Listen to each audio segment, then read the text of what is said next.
Great from Iago, great culture king Clavanus magnificus. I have come to the conclusion that the one person who gets in the way of my success the most is me. Now that I have admitted the problem, how do I go about solving it? I've realized that I'm afraid of commitment and the failure and responsibility that comes with success.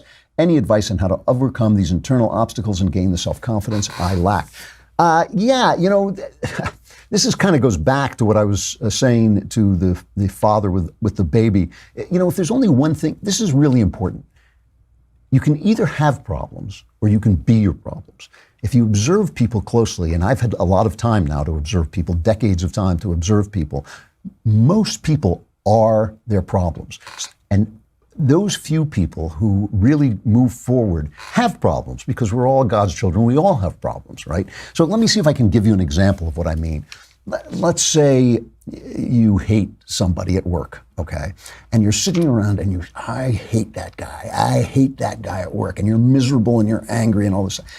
That's being your problem. Your problem is you hate this guy at work. Now step back and you see a guy who's angry and hates this coworker. What are the real problems that he has? Does the coworker have any power over him? No, coworker doesn't have any problem. He's just annoying. He's annoying. Maybe he bugs the girls and you don't know what to do about it, whatever it is, You have to then step back from that anger and start to deal with the anger you have and the hatred you have, because that's the problem. Unless this guy is doing something specifically to you, the problem is your anger and hatred. If he's doing something specifically, that's part of the problem. You got to solve that problem. Okay, so now you've taken the first step. You realize the thing that is getting in the way of your success is you're afraid of the responsibility that comes with success, and you're afraid that once you're a success, maybe you'll fail. A lot of people are afraid of that.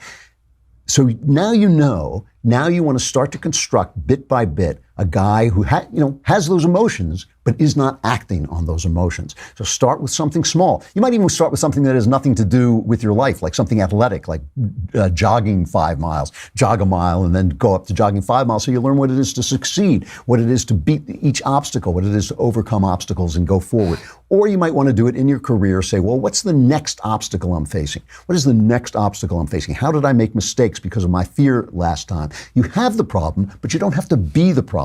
Okay, you're not stopped by the fact that you have these things. By the way, everybody who succeeds overcomes things like that in his life. I mean, we all have these fears. We all have things that work against us. We're all kind of sabotaging ourselves in various ways. You find the ways you're doing it and you put them aside. Each step, remember, you only got to take one step each day. You only have to live one day at a time. Take one step each day and do it. And this is the thing. Everybody should be thinking about this all the time. Do not be your problems. Have problems. You're going to have problems. You're going to be angry at your mother-in-law. Don't be that problem, right?